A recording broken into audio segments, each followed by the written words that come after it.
Now we invite you to a new world of Samsung Ultrasound. We continue to evolve ourselves to provide unparalleled healthcare solutions, integrating with Samsung's advanced technologies. Our improved product will help your accurate diagnosis for patients.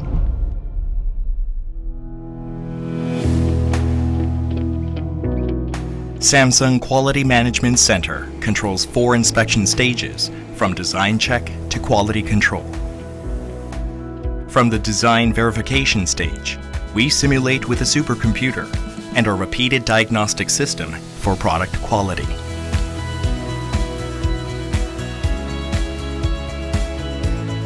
We produce in a clean room environment with a high level of pollutants control system. Our changes with automated process help to improve product quality and image quality. Our trained professionals inspect and test under similar conditions of hospitals. We never take any of our processes lightly. All components are developed rigorously. Every single component, from a core part to the smaller parts, go through thorough inspection.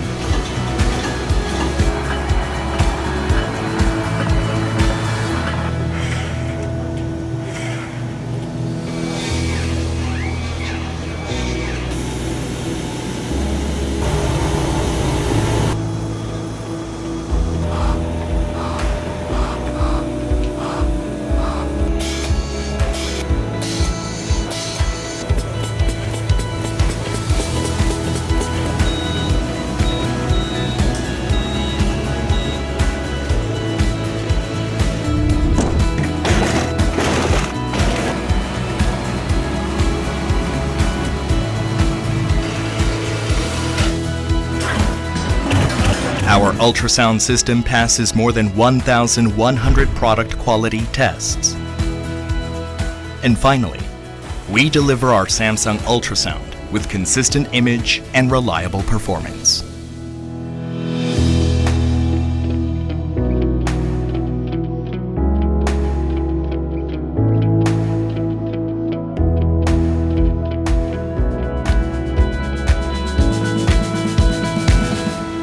This is Samsung Ultrasound.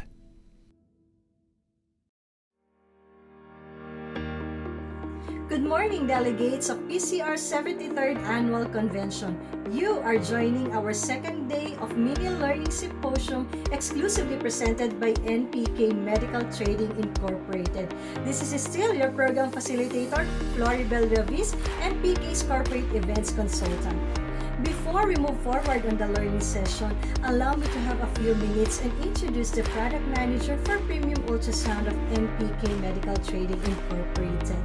She will be joining us today to help me welcome you all, and later she will have a quick presentation of our premium and top-of-the-line Samsung Ultrasound. To begin, she is a well-versed associate who once started as an ultrasound specialist. Our company, NPK, saw her hard work, dedication, and willingness to upgrade her skills and knowledge. With this, she's been to Samsung Healthcare's comprehensive product training programs here and abroad. With her expertise and trainings attended, she is currently supervising the sales team, holding the accounts for Premium Ultrasound, and holding the key accounts management. Ladies and gentlemen, let us all welcome Katrina Tarine Yuan. Good morning, doctors, guests, and participants of our learning symposium. Thank you, Ms. Bell, for that wonderful and encouraging introduction. Let me also thank everyone who's been here with us since yesterday when we started this session for PCR convention. I am confident that everyone will agree that we have gained significant knowledge and factual perceptions from the topic of Dr. Maria Teresa Buenaflor, which was the role of functional breast imaging in the diagnosis, preoperative planning, and surveillance of breast cancer. I myself took notes for this as an additional learning tool in performing my profession as product manager for imaging. To those who have just joined us today, thank you for taking the time to be with us and be part of our second day learning program. We hope that this will be another worthwhile day for everyone to stay connected with us in this virtual conference. Thank you and good morning. Very well said. Thank you. That was Katrina Tarine Yuan, Product Manager of NPK Medical Trading Incorporated. It is time now to introduce our resource speaker for today. Our doctor speaker is a graduate of Basic Medical Sciences at the University of the Philippines, Quezon City. She finished her postgraduate internship at Philippine General Hospital, Manila, and acquired her degree in Doctor of Medicine at University of the Philippines College of Medicine. She took her residency in obstetrics and gynecology at Clínica Universitaria de Nevada in Spain and residency in cardiovascular radiology at the Philippine Heart Center. It was immediately followed by a fellowship training in diagnostic ultrasound at De La Salle University Health Sciences Institute and a fellowship training in CT-MRI and breast imaging at Cardinal Santos Medical Center. At present, our subject matter expert have multi-affiliations as faculty and radiologists in a number of medical institutions such as First Philippine Imaging and Diagnostic Institute, Medical Center Manila Breast Diagnostic Clinic, the Medical City Satellite Clinic in Makati City, San Beda College of Medicine, Hospital ng Makati, and the section head of Women's Imaging at the Philippine Heart Center. A well-respected radiologist, sonologist, an OB-GYN, and a doctor of medicine. It is my privilege to call our resource speaker with her topic, Pitfalls in Gynecologic Sonography for Beginners. Let us all welcome Dr. Celeste B. Baldonado. Good morning. Thank you for that kind introduction.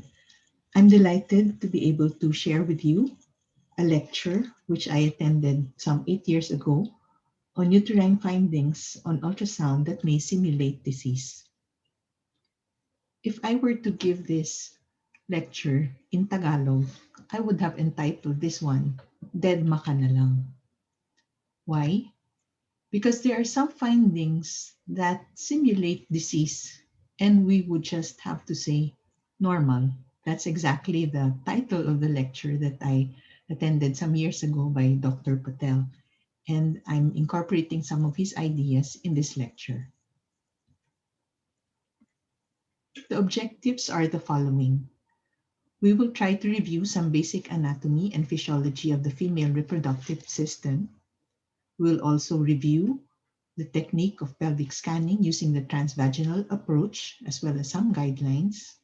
And with this, I hope to clarify some findings that may be a cause of concern for beginning sonographers. As we all know, pelvic ultrasound is indeed the primary and the preferred modality in the diagnosis of uterine pathology. And those of us who have been around for some years now, we have seen how the machines have gotten smaller, how the technology has gotten cheaper, and yet the machines get better and better by the year. This is why this technology is very attractive and it is widely available, and everyone seems to want to do ultrasound nowadays. As we are doctors and not just imaging specialists, we ought to know the clinical data. I always ask and insist on having data on the patients that I see. I usually ask the residents with me, what's the story behind these images? What are we looking for in this patient? What's the clinical problem requiring an answer? That is why this patient has been sent to us. Among the data that's important to have is the age of the patient, the number of children that she may have, her last normal menstrual period. It would also be good to know if the patient is on oral contraceptives or any kind of contraceptive implant, or if the patient is trying to conceive and is therefore taking some medications in conjunction with assisted reproductive techniques. Many years ago, in fact, it's the last century, in the very first ultrasound course that I attended as a resident, the speaker had a slide that said something like this: "You see only what you look for and recognize only what you know." The good thing now is that with better resolution, we see more and more things. The only problem is, what do these things that we see mean? Now, are you ready to see some patients and some images? Let's start with this one.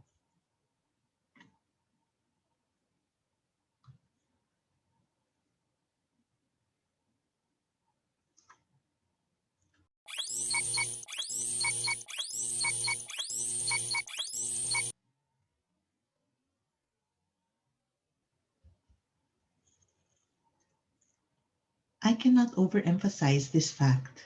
Looking for the structures and recognizing normal from abnormal findings is very important.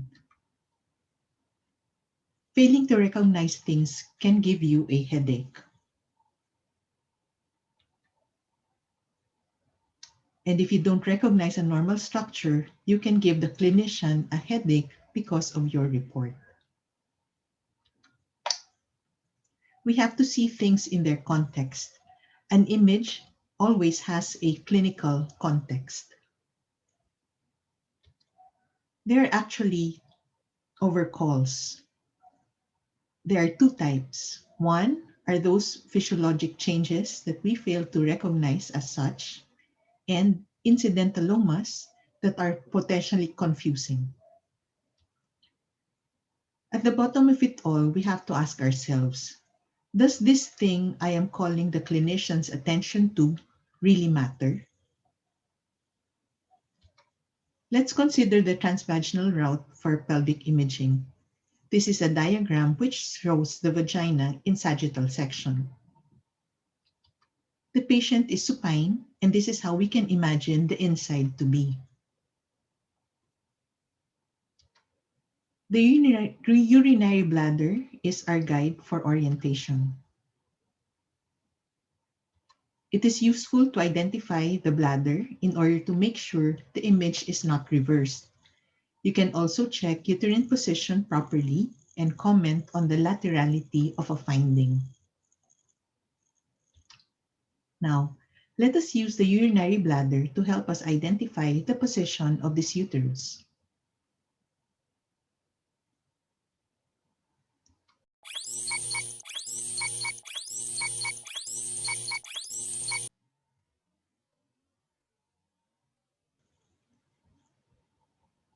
As I mentioned earlier, the urinary bladder is our guide for orientation.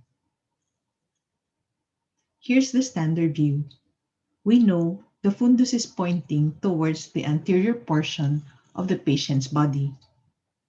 And in the image of the scan, the beam reaches the anterior wall first, then the posterior wall. And what the machine does is it will rotate the image of the anterior wall by 90 degrees. And that is how we get this image of an anteverted uterus. Now let's consider in this diagram the vaginal fornices. As you can appreciate, there is an anterior and a posterior fornix, where this is the anterior fornix and this is the posterior one. When you insert the probe into the patient's vagina, the tip ends up in the fornices, and then you can pull out a bit and see the cervix better. The image shows where the cervix ends and the shadow of the probe, which is actually on its side. Where?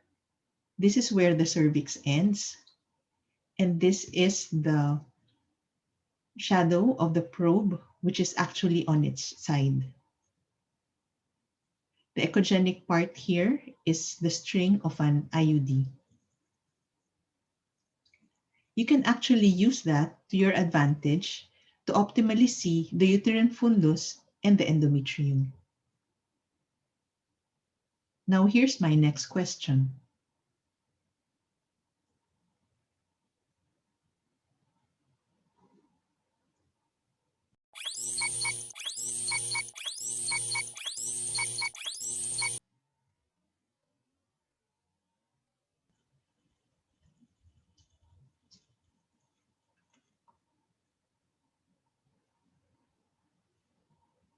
Here again are diagrams, and these are taken from a lecture of Dr. Baltarovich, which show that the ultrasound beam first reaches the anterior wall, then the posterior wall, and that is why in the image, the anterior wall appears in the upper part of the screen and the posterior wall in the lower part of the screen.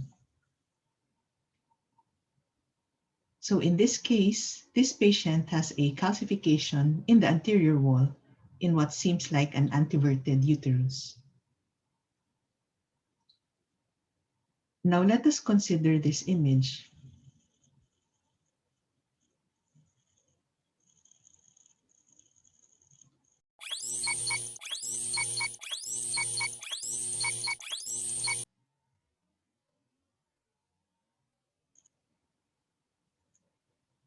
Again, these are diagrams from a lecture of Dr. Baltarovich. This is the flip back uterus or the retroverted uterus. Again, the image is rotated 90 degrees. The beam strikes the posterior wall first, then the anterior wall. So the anterior wall ends up deep in the pelvis. And this is how we see it on the screen.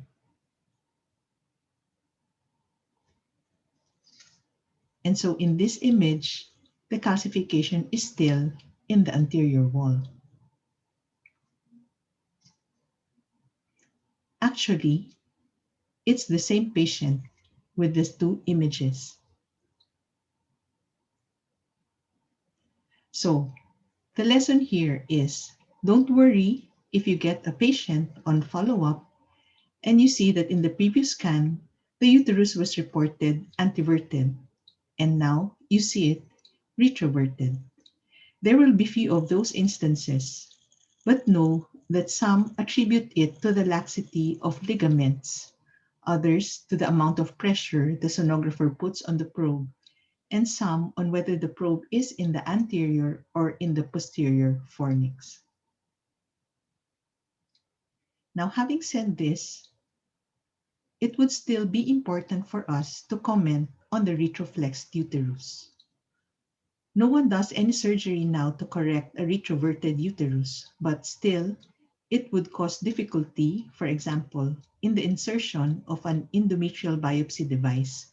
So we do have to mention the retroverted uterus.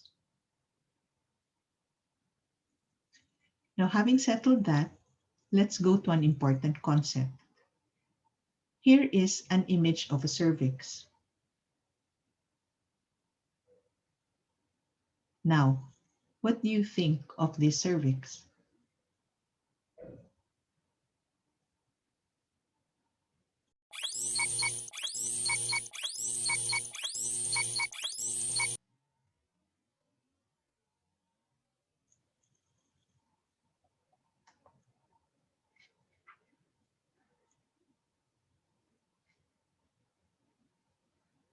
And what do you think now about this endometrium?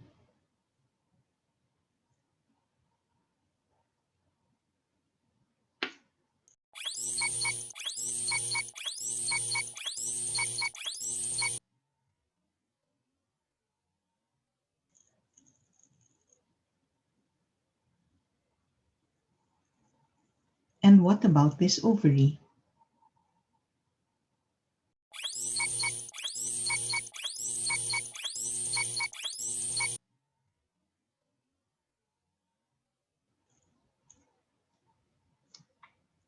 In order to answer those questions correctly, we have to go back to the concept of synchronicity. The events in the ovary and in the endometrium should agree with each other. So I always evaluate the endometrium by looking also at the ovary. Now, what do I mean? As you well know, the events in the ovary produce changes in the endometrium, since the functional layer of the endometrium is responsive to hormones produced in the ovary. The events should parallel each other. That means if I see both ovaries looking like this, I would expect an endometrium looking like this. It is thin and echogenic, and this is the basal endometrium in the post-menstrual days. And if I find an endometrium like this, I would search the ovaries. And I would look for a dominant follicle, or at least a follicle that is over 1 centimeter in size. Now, going back to the cervix that we saw a while ago with fluid in the canal, you can now appreciate that this type of cervical mucus is very much like water. This is actually a good finding. It is good for the swimming sperms. It is a very fertile type of mucus, and this is what you could find around the periovulatory phase. That is, you would expect to see an ovary with this kind of follicle and an endometrium with this trilaminar layer. Again, look for the dominant follicle when you see fluid in the canal like this.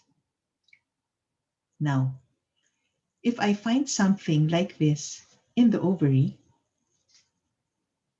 I would expect an endometrium that is over 1 centimeter in thickness and hyperechoic like this one. There are times when the secretory endometrium can be thick over 2 centimeters. This would not necessarily be abnormal or thickened, quote unquote, in the bad sense of being thickened, like you're implying that there's something wrong with the endometrium. Now, going back to the cervix. In sagittal view, we see the apposition or the interface of the anterior and posterior cervical lips as an echogenic line. The black arrow points to the internal cervical os, and the white arrowhead shows the external os. The cervical stroma is usually isoechoic to the myometrium. There are glands in the cervix, and these produce mucus. And the white arrows indicate this. Since they are glands, they also respond to hormonal stimulation. As I said, the cervical stroma is typically similar in echogenicity to the myometrium, and they may demonstrate a narrow hypoechoic submucosal zone, as you can see in the arrowheads. The endocervical canal is lined by a glandular area, here shown by the white arrows, and is usually measuring about 2 to 4 millimeters in single layer thickness, and they may contain a small amount of nearly anechoic fluid or mucus centrally. Here you see a relatively hypoechoic, and here relatively hyperechoic to isoechoic relative to the cervical stroma. These are physiologic changes depending on the time of the cycle, and they need not suggest that there is some cervical pathology. Now, how do we measure the endometrium?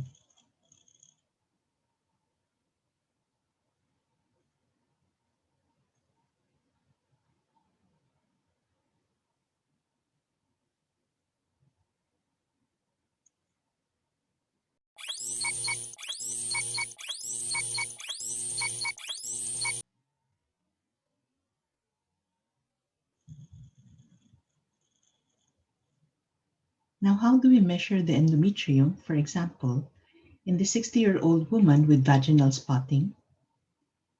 Here are some choices: outer to outer, inner out to inner out, or basal to basal. The correct way is basal to basal in this postmenopausal woman, not confusing the hypoechoic inner myometrium for the hypoechoic superficial layer of the endometrium in a premenopausal woman. In this case, where you have a trilaminar endometrium, the endometrial thickness is measured in its thickest portion from echogenic to echogenic border, perpendicular to the midline longitudinal plane of the uterus.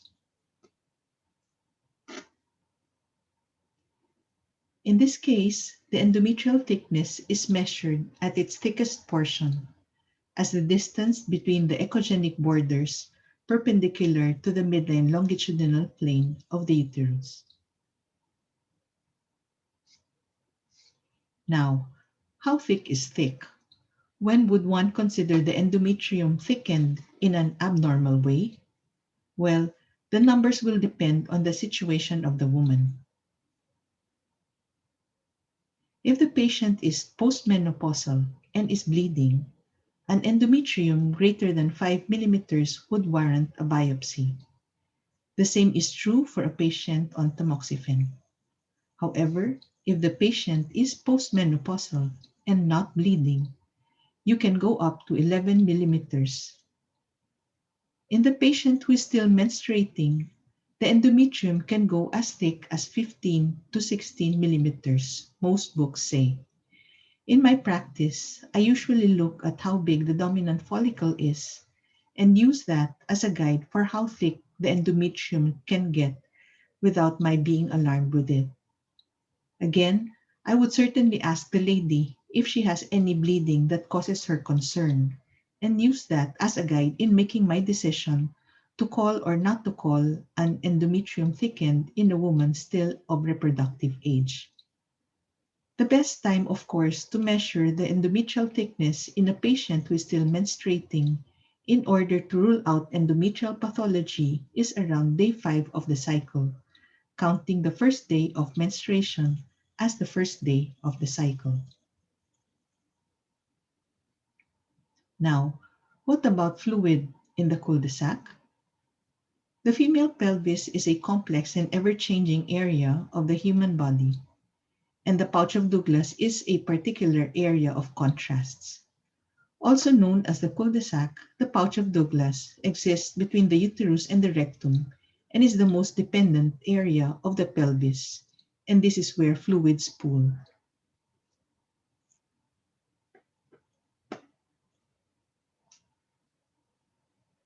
Physiologic and pathologic cul-de-sac fluid takes many forms. Menstrual blood that has reflux through the fallopian tubes, and fluids related to ovulation or ruptured cysts settle in it. Likewise, blood from a ruptured ectopic pregnancy, inflammatory debris from a pelvic or appendiceal infection, and ascites due to malignancy, liver, or cardiac failure may also collect here. The amount may simply be a small bit, as is noted on routine ultrasound evaluation, or it could be a copious amount.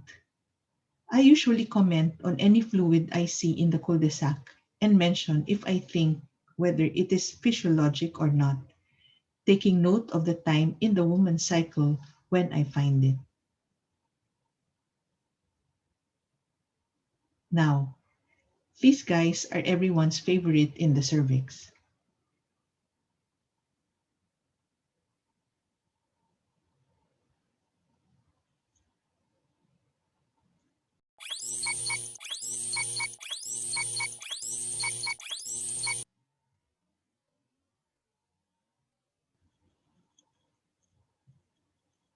Nabothian cysts are everyone's favorite in the cervix. They are very common avascular anechoic structures.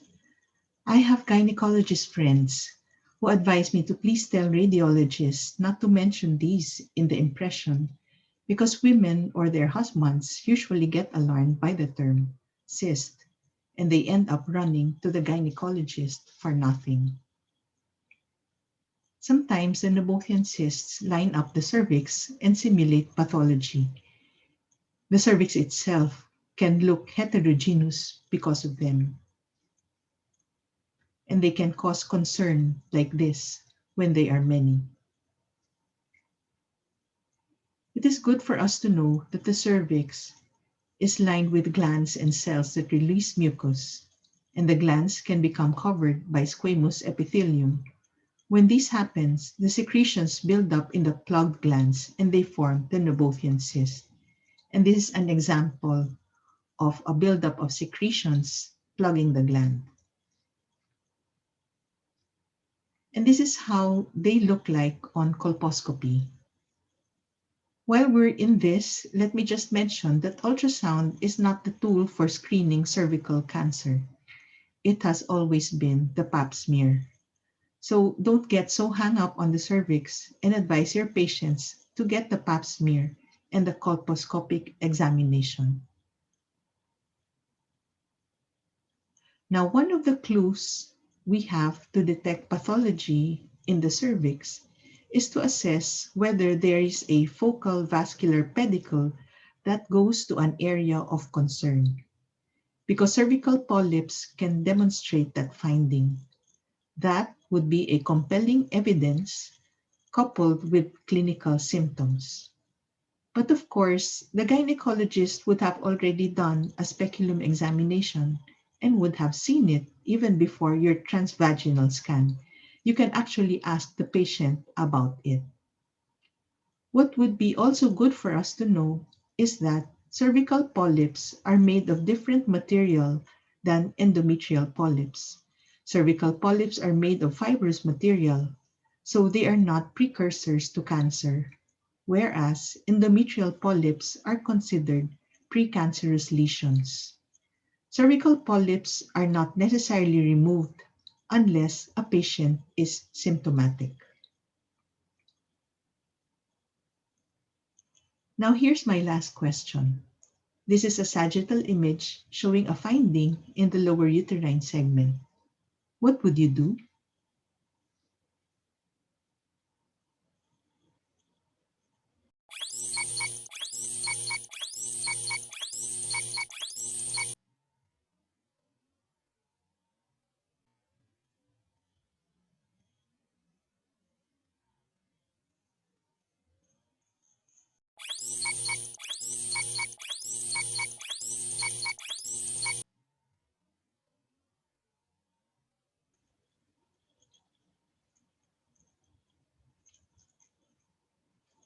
The arrow here indicates the area of the cesarean scar.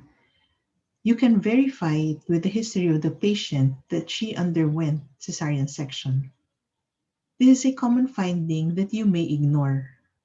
Once you've seen a number of these, you will note the deforming pattern it makes in the anterior wall and the refractive shadow it casts.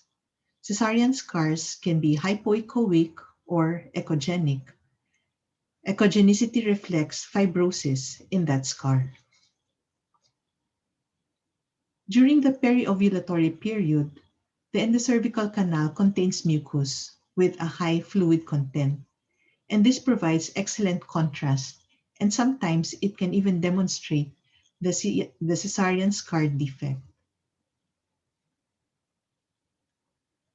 Now, I usually do not mention the CS scar or defect unless the patient has symptoms, and that is intermenstrual vaginal bleeding. I mentioned a C-scar section, which is fluid-filled. There is usually a flap there where menstrual fluid collects, and after the menstruation, when the coagulate lyses, fluid can come out, and this may explain the patient's symptoms. In summary, we have reviewed some basic anatomy and physiology of the female reproductive system. We have reviewed a bit the technique of pelvic scanning using the transvaginal approach and some guidelines.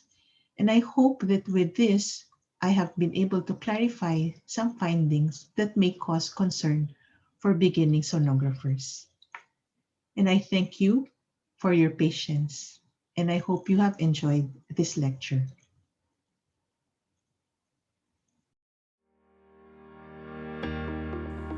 Thank you, Dr. Celeste Baldonado, for the insightful topic that is very much aligned to this year's PCR scientific program in imaging and therapy.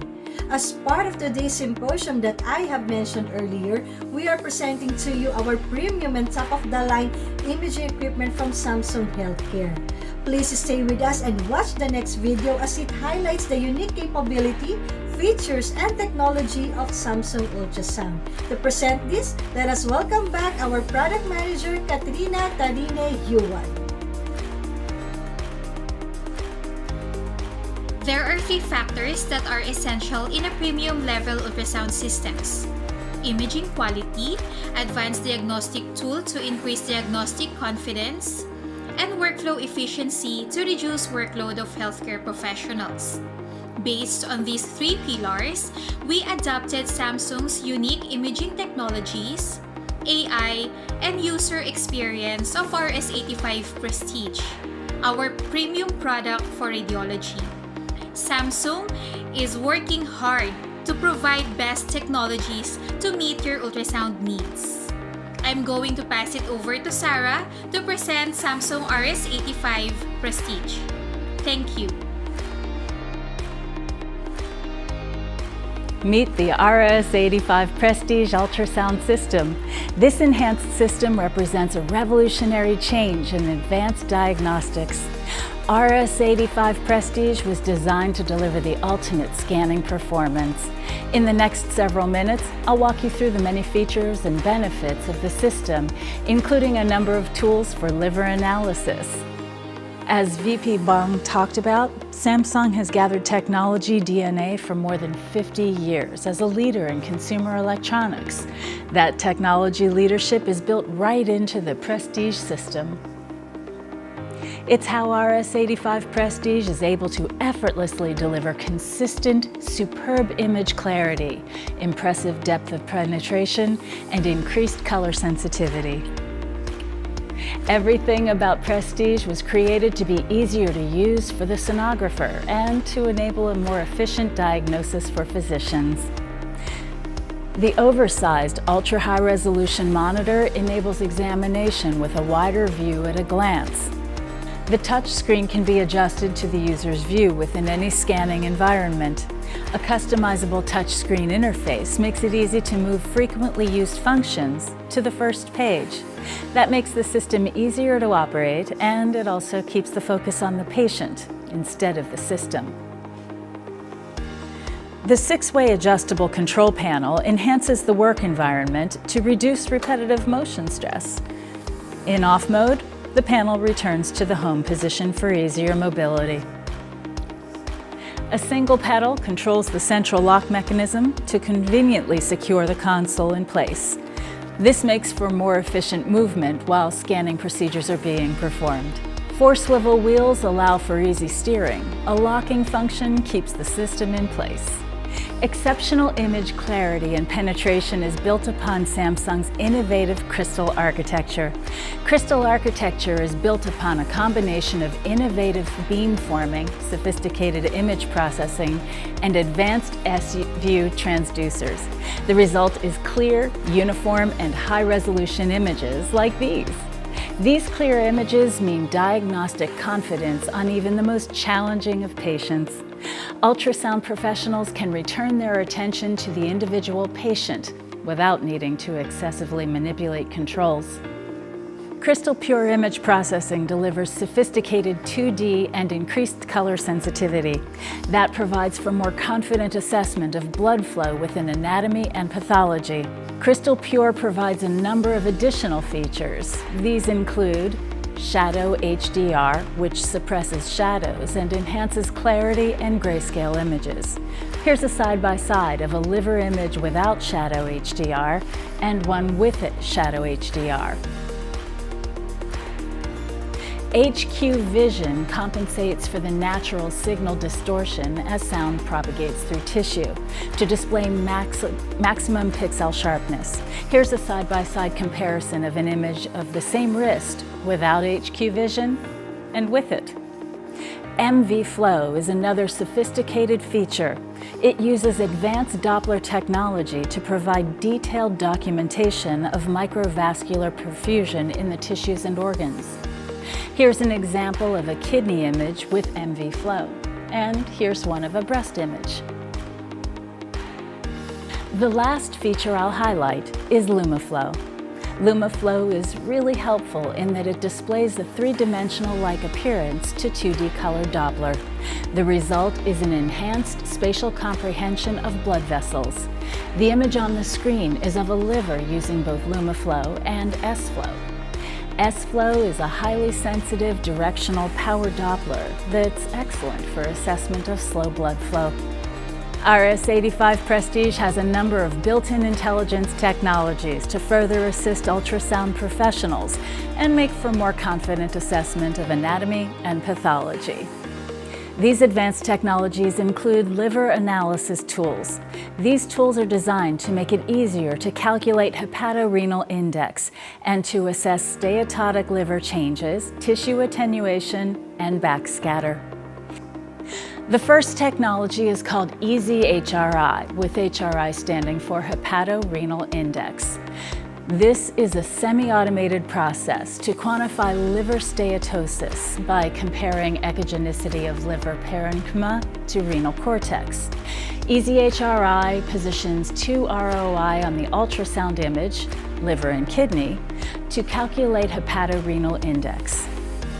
TAI, tissue attenuation imaging, provides quantitative tissue attenuation measurement to assess steatotic liver changes.